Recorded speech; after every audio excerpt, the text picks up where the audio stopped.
Bonjour frères et sœurs. Ce matin, nous allons parler du péché et de ses conséquences. Vous savez, depuis des siècles, l'humanité a été frappée par de nombreuses pandémies. On a eu la peste noire, l'une des pandémies les plus dévastatrices de l'histoire. Une pandémie qui a tué le tiers de la population européenne et qui a profondément affecté la société et l'économie. On pense aussi à la grippe espagnole, qui a infecté le tiers de la population mondiale et qui a causé des millions de morts.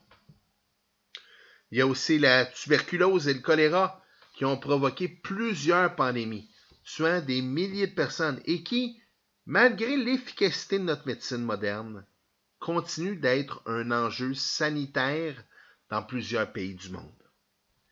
Il y a 5 ans, on a été touché dans notre réalité alors que le monde entier s'est mis en alerte. Les gouvernements prenaient des mesures drastiques. Les médias ne parlaient que de la propagation du COVID-19 et des moyens de s'en protéger. Chacun vivait avec une certaine peur. Peur de la contamination, peur des conséquences économiques, peur de la mort.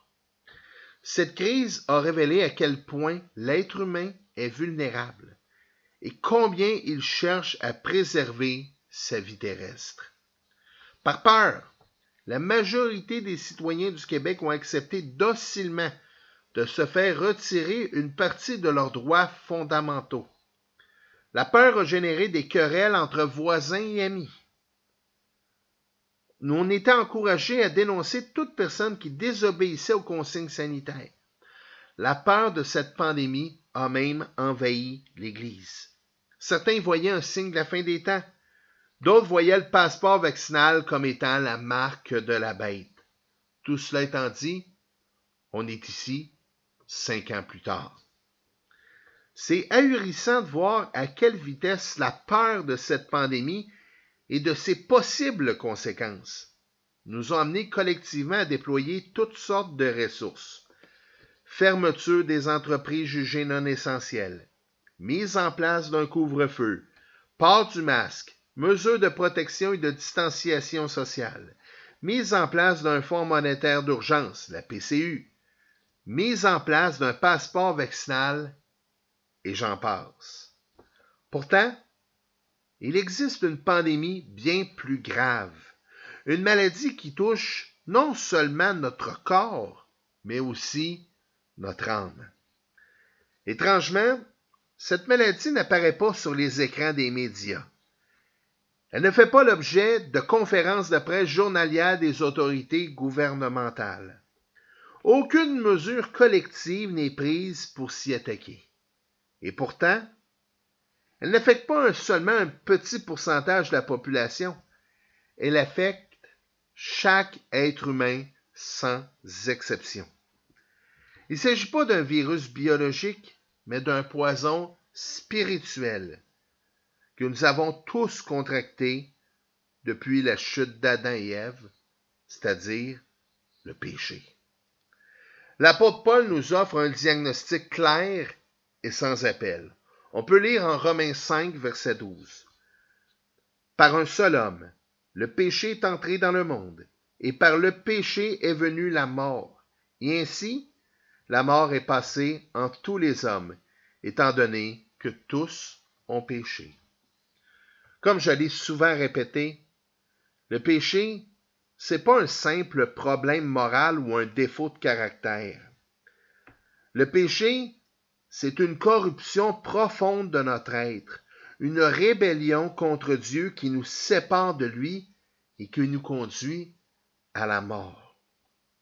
Ces conséquences sont bien plus dramatiques que celles d'une pandémie physique, et non pas qu'on est en train de banaliser les pandémies physiques ce matin. Mais prenons conscience que le péché entraîne non seulement la mort du corps, mais aussi la mort spirituelle et éternelle. Évidemment, si on s'arrête à ce constat-là, on va être rapidement écrasé par le désespoir. Mais l'Évangile nous apporte une bonne nouvelle. Dieu n'a pas laissé l'humanité dans cet état. En Jésus-Christ, Dieu a pourvu un remède parfait. Par sa mort et sa résurrection, Jésus a triomphé du péché et de la mort, offrant ainsi à tous ceux et celles qui croient en lui la guérison et la vie éternelle. Ce message d'espoir est au cœur même du carême. Le carême doit être pour chacun de nous un temps de réflexion, un temps de repentance, mais surtout un temps de retour vers celui qui seul peut nous délivrer de cette pandémie spirituelle. Mon premier point ce matin, c'est le diagnostic. Le diagnostic qui est une humanité contaminée. Le péché, c'est pas seulement une somme de mauvaises actions qu'on accomplit. C'est avant tout une condition spirituelle héréditaire. Dès la chute d'Adam et Ève, l'humanité entière a été plongée dans un état de corruption et de rébellion contre Dieu. On n'est pas devenu pécheur en commettant des péchés, mais on pêche parce que nous sommes pécheurs par nature. Saint Augustin exprime cette réalité lorsqu'il écrit ceci. Nous étions tous en Adam, car c'est lui qui nous a engendrés tous en lui-même lorsqu'il fut condamné. Le réformateur Jean Calvin développe en insistant sur le fait que cette corruption est non seulement transmise de génération en génération, mais qu'elle affecte tout notre être. Calvin dit ceci.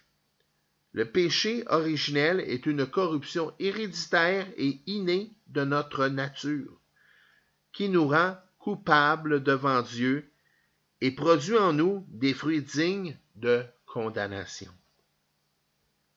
On doit prendre conscience que nous ne sommes pas seulement des individus qui font des choses mauvaises.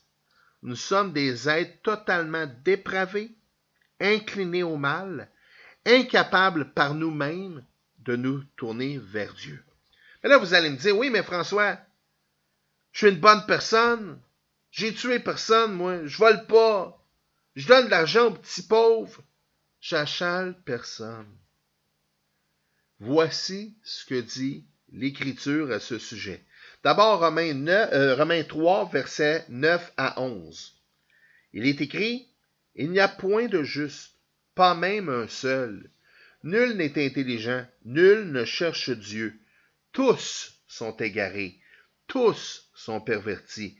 Il n'en est aucun qui fasse le bien, pas même un seul. » On peut lire également en Ecclésiaste 7, verset 20. « Non, il n'y a sur la terre point d'homme juste qui fasse le bien et qui ne pêche jamais. » On peut lire également au psaume 51, verset 5. « Voici, je suis né dans l'iniquité, et ma mère m'a conçu dans le péché. » Finalement, on peut lire aussi en Genèse 8, verset 21.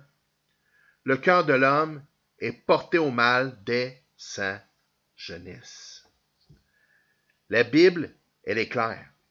Nous sommes corrompus et dépravés jusqu'à la moelle. Un bébé qui naît, immédiatement, il est entaché par le péché.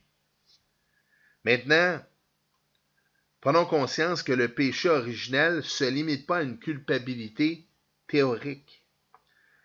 Ça produit des conséquences dramatiques, tant sur le plan spirituel que sur le plan concret de notre existence.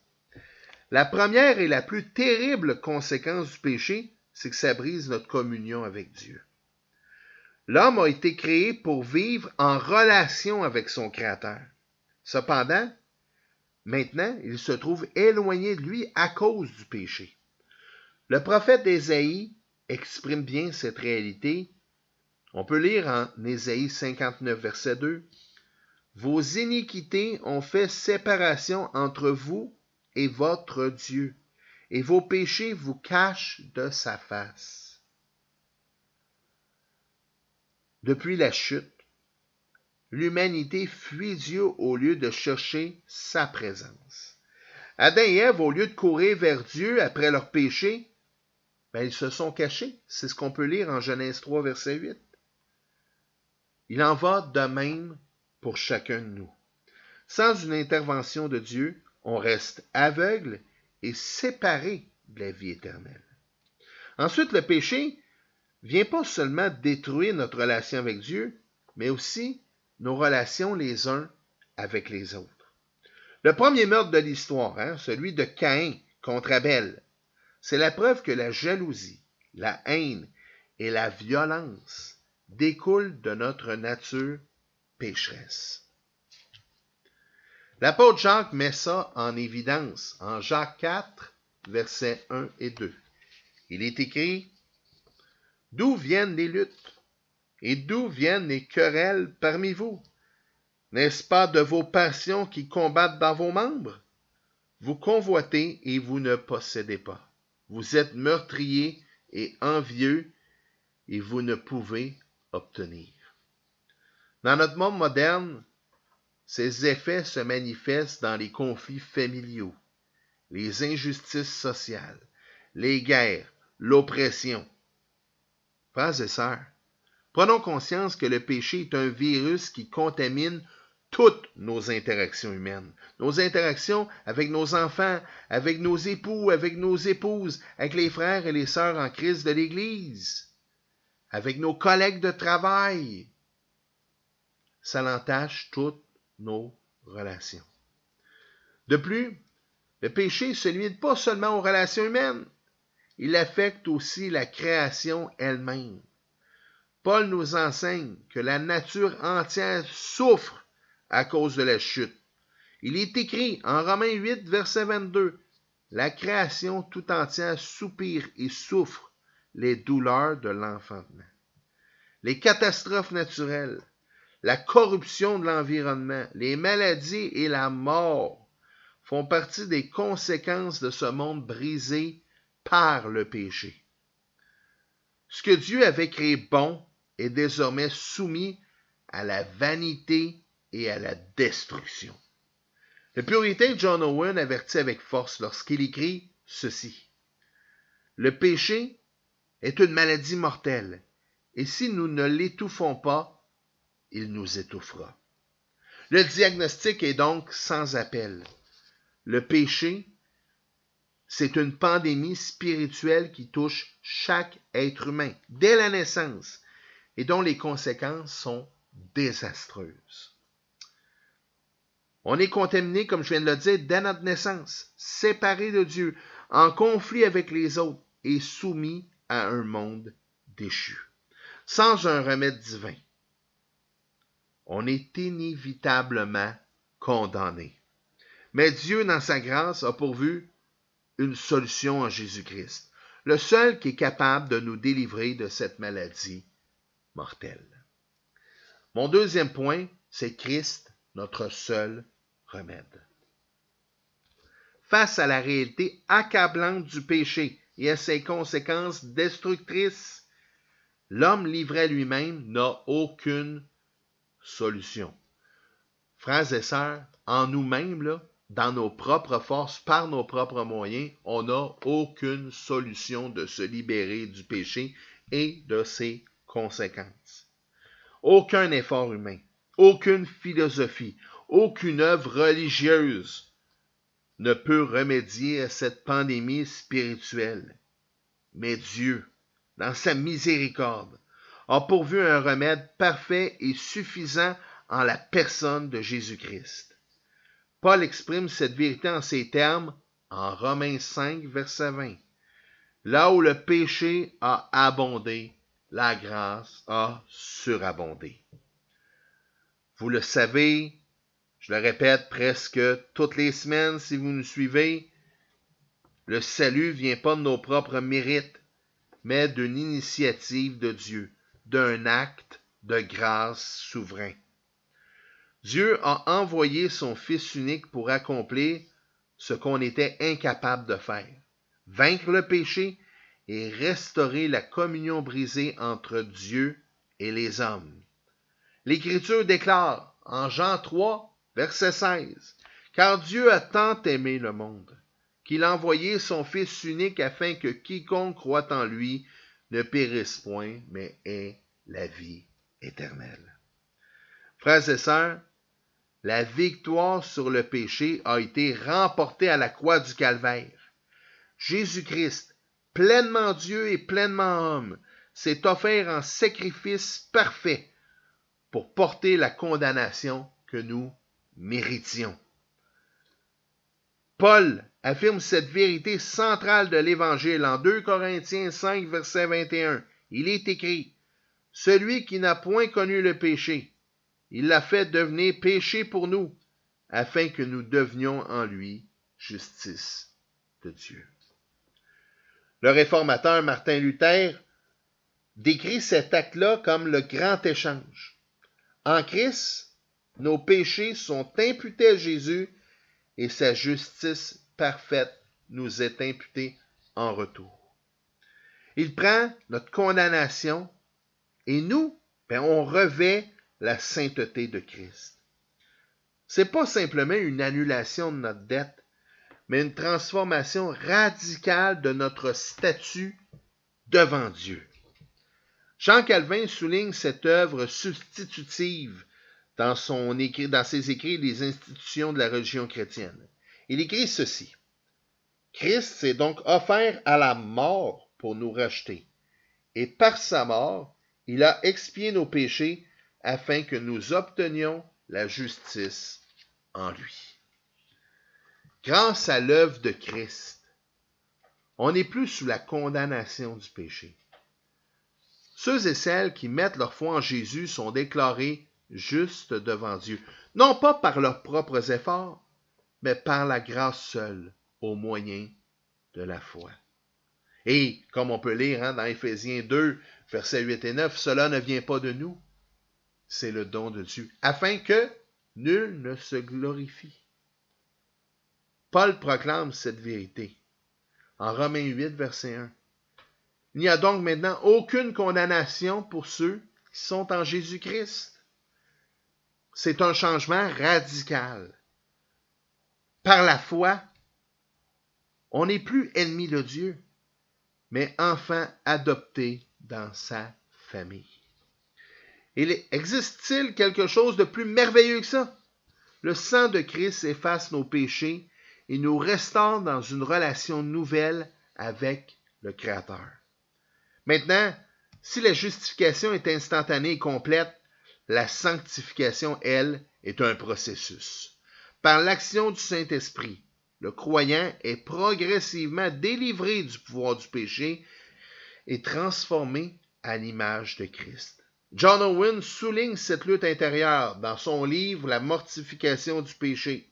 Il est écrit « Si vous ne tuez pas le péché, c'est lui qui vous tuera. » L'œuvre de Christ ne nous sauve pas seulement du châtiment du péché, mais elle nous donne aussi la force de vivre dans la sainteté. En lui, on trouve non seulement le pardon, mais la puissance pour vaincre le mal au quotidien. Frères et sœurs, le péché est une pandémie spirituelle qui touche toute l'humanité. Mais Dieu a offert un remède parfait en Jésus-Christ. Par sa mort et par sa résurrection, il nous justifie, nous restaure et nous transforme. Là où le péché nous condamnait, la grâce a triomphé. Voilà la véritable espérance offerte à ceux et celles qui croient au Christ Jésus. Frères et sœurs, le péché est une pandémie spirituelle dont les conséquences sont bien plus graves qu'une pandémie physique. Bien que le monde entier ait pris des mesures draconiennes pour faire face à la crise du COVID-19, peu de personnes prennent conscience de la gravité de cette autre pandémie, bien plus insidieuse et dévastatrice qu'est le péché. On doit prendre conscience que le diagnostic, il est accablant. L'humanité entière est plongée dans le péché, soumise à ses conséquences dévastatrices, séparée de Dieu et en proie à la mort. Mais face à cette tragédie universelle, l'Évangile de Jésus-Christ nous annonce une nouvelle bouleversante et merveilleuse. Si la pandémie spirituelle du péché semble sans remède pour l'homme par ses propres efforts, la grâce de Dieu s'est manifestée dans l'œuvre de Jésus-Christ, qui par sa mort et sa résurrection nous a rachetés et restaurés dans une communion vivante avec le Père. Vous savez, le carême est donc un temps propice pour méditer sur cette œuvre salvatrice, se repentir et se tourner à nouveau vers celui qui nous a délivrés. Jean Calvin, dans ses institutions de la religion chrétienne, souligne l'importance de cette réalité chrétienne fondamentale. Il dit ceci: « La rédemption que nous avons en Christ ne consiste pas seulement dans le pardon des péchés, mais aussi dans le renouvellement de notre être tout entier, transformé par la grâce de Dieu. » C'est ce processus de transformation qui doit être au cœur de notre méditation pendant le carême. Ce temps de préparation à Pâques, cette période de repentance, de jeûne et de prière, doit être pour chaque chrétien un appel à s'approcher de plus en plus près de la vérité et de la rédemption. Le péché, bien qu'il soit toujours présent dans nos vies, n'a plus de pouvoir sur nous, car la victoire a été remportée par Jésus sur la croix. L'humanité, pécheresse par nature, a désormais la possibilité de recevoir un nouveau cœur, une nouvelle identité en Christ. Comme l'écrit l'apôtre Paul en 2 Corinthiens 5, 17, « Si quelqu'un est en Christ, il est une créature nouvelle. Les choses anciennes sont passées. Voici, toutes choses sont devenues nouvelles. » Le carême est un temps où nous devons non seulement réfléchir sur notre propre péché, mais aussi reconnaître l'immensité de la grâce de Dieu en Christ. On est invité à suivre l'exemple de Jésus dans ses 40 jours de jeûne et de prière dans le désert, en cherchant à se dépouiller de tout ce qui éloigne de Dieu. Pourquoi? Mais pour mieux nous approcher de lui. Le carême devient, de cette manière, une opportunité pour renoncer à notre vieille nature pécheresse, pour nous affermir dans la grâce de Dieu qui transforme et sanctifie nos vies. L'œuvre de Jésus sur la croix, ce grand échange de nos péchés contre sa justice, a fait de nous des enfants de Dieu. On a été justifiés non par nos œuvres, mais par la foi en Christ seul. Cette justification nous accorde la paix avec Dieu et ce n'est que le début de la sanctification dans nos vies. En ce sens, l'œuvre de Christ est non seulement une guérison instantanée de notre condition spirituelle, mais aussi un moyen de guérison progressive et continue. On est appelé à, comme on peut le lire en Philippiens 2,12, travailler à notre salut avec crainte et tremblement. Non pas qu'on travaille, on fait des œuvres pour gagner notre salut, mais au contraire, on participe activement à notre sanctification en cherchant à refléter davantage la sainteté de Christ dans nos vies. La parole de Jésus, dans Jean 3,16, « Car Dieu a tant aimé le monde qu'il a donné son Fils unique afin que quiconque croit en lui ne périsse point, mais ait la vie éternelle », demeure l'une des plus belles promesses de l'Évangile. Ce verset central de notre foi nous rappelle que notre salut est un don de Dieu et non pas un accomplissement de nos mérites. C'est une invitation à recevoir la grâce de Dieu, à renouveler notre engagement envers lui et à nous approcher de sa lumière, même dans nos moments de fragilité. Le carême est donc un moment propice pour examiner nos vies à la lumière de cette grande vérité. En Jésus-Christ, nous avons été rachetés, restaurés et appelés à vivre une nouvelle vie. La pandémie du péché nous a tous affectés.